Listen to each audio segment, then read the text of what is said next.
Hello, welcome to Seed Yoga Therapy's YouTube channel. My name is Laura, and today I'm going to go over the final pillar in a series that I've been doing on the 4 pillars of Seed Yoga Therapy. So if you haven't seen the first 3, do check them out. I'll leave links in the description. The first pillar is on honoring the nervous system. Pillar 2 is cultivating discipline. Pillar 3 is attuning to the body and breath. And today we'll focus on pillar 4, which is practicing mindfulness and meditation. So both mindfulness and meditation can work directly with steadying the mind. And let's talk a little bit about the difference between mindfulness and meditation. So mindfulness can be done anywhere and anytime. So even right now in this moment, just pause and notice what you see. Take in the sights of the video, the colors, the textures that you see, and then go even beyond the video and notice what's in your space. What do you see there? And then tune into what you hear. And this could be things that are nearby, things that are subtle and quiet. And you tune into all the sounds.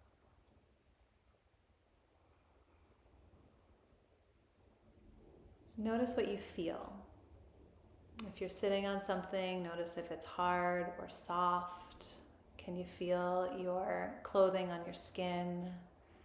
Is the temperature cool or warm? Can you detect any taste in your mouth? Are you aware of any smells? So this particular mindfulness practice goes back to awareness practices that we talked a bit in the Attuning to the Body and Breath video. So we can become aware of our bodies through body scan or our breath through breath awareness practices. We can also become mindful of our surroundings and what we're taking in through our senses. So just another way to work with mindfulness. And I think I've said this in every video. There are countless ways to work with mindfulness and meditation, just like there are countless ways to work with the body, the breath, the nervous system, and disciplines and routines. So I'm just going to give you some ways to work with it as well, and know that there are just lots and lots of other ways. And then meditation is a formal practice of setting aside time in meditation intentionally. And there are also countless of meditations, and I find that choosing one and sticking one can bring really powerful results rather than bouncing around from one meditation to the next. So what I have found in working with myself and working with others is that when we can honor the nervous system, cultivate a discipline, attune to the body and breath, the mind naturally begins to stabilize without necessarily having to do anything. And in that process, meditation and mindfulness actually become even more effective and powerful. When we're primarily working with the mind to change the mind and work with the mind, it can become a bit of a battlefield where the mind is saying one thing and the nervous system and the body are saying something else. So for example, if my nervous system is in a fear state, I heard a noise and it triggered a fear response, but the mind is saying, there's nothing to be afraid of, everything's fine. That interaction can become a conflict between the body and the mind, where the body is saying it's afraid or it's having a trigger, an agitated response, and the mind is saying, why are you freaking out?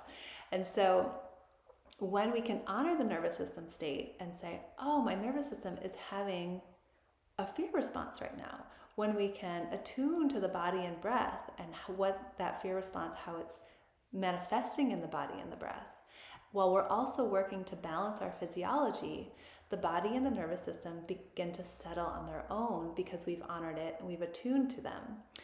That can also begin to settle that mental struggle that can happen. We generally can't convince ourselves that we're safe if the nervous system and body feel threatened.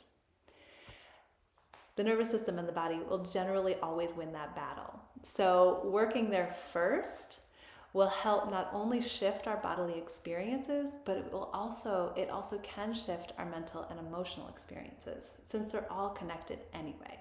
Because like I said in the third video, everything happens in the body. So working with the body to actually work with the mind is a powerful way to address what we might consider as like mental health challenges or mental struggles. Even those experiences live in the body and the nervous system. And so working directly with those things first can also help the mind begin to settle as well. So again, there are lots and lots of different meditations, and finding a meditation that works for you can be a process in itself. If you found some of the awareness-based practices that we did in other videos or that you've seen on this channel, like a body scan or breath awareness, those can be your meditation.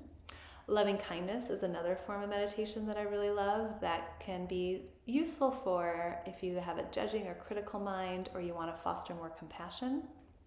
Yoga Nidrā is also a wonderful meditation that can calm the nervous system, and there's been some effective treatment of trauma with that particular style of meditation.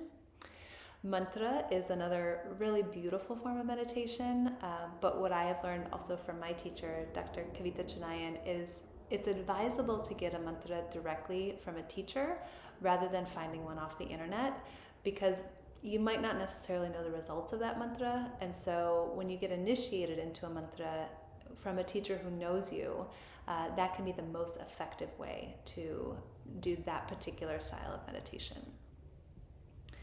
In general, the mind is pulled into past or future, and it's rarely ever fully present. So even again, if you stop and pause in this moment and just notice, what are you thinking about? Are you listening to this video, or are you thinking about what meditation should I do? Or I like that meditation, but I don't like that meditation. Or I can't meditate, or I think maybe I can meditate. Or maybe you're thinking about something totally different, like that conversation you had last week or that thing that's happening later today.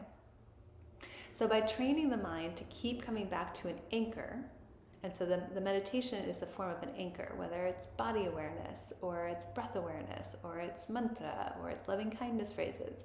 There's something that can keep the mind anchored into the present.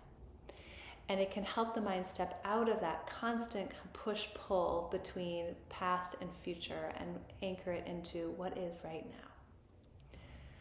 So being present doesn't mean that we don't plan for the future, and it doesn't mean we don't remember our past. But we can do those things intentionally rather than being at the whim of the mind.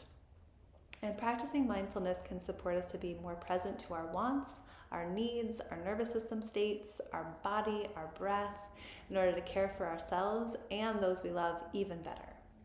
And working directly with the mind, with our body's nervous system, breath, and physiology is a powerful way to rewire your whole system so it's vibrant and attuned, aware, and able to honor and integrate the varied experiences we go through in our lives. So I started meditating over a decade ago when one of my yoga therapy teachers, Molly Landon Kenny, encouraged me and several of her students to do a 30-day meditation challenge. And now I'm a daily meditator, and I have been for over a decade, and so grateful for that challenge that solidified this practice for me. And so I would encourage you to start with 30 days and pick one meditation, try it for 30 days, and see what you learn about yourself and your mind. So in the description, I've also included a couple other resources that can be really useful for starting a meditation practice. So one is a free course by my teacher, Dr. Kavitha Chinnaiyan, which is called the Bliss meditation course, and it has wonderful meditation guidance as well as additional meditations to work with. And then I've created a video on tips and tools for starting and maintaining a meditation practice, which will also just give you some practical guidance and support on maintaining a meditation practice. So if you've watched these 4 videos on the pillars of seed yoga therapy and you're curious how you might apply them to your unique life experiences and you want some additional support, you can sign up for a free 20-minute consultation on my website where I can hear about your current struggles, what you're longing for, and tell you how yoga therapy may be the perfect next step on your healing journey. So you can go to seedyogatherapy.com mindfulnessandmeditation.com to sign up for that. And if you made it to the end of these series, drop a comment below and let me know one thing you're taking away from the series. I'd love to hear. Thanks for watching.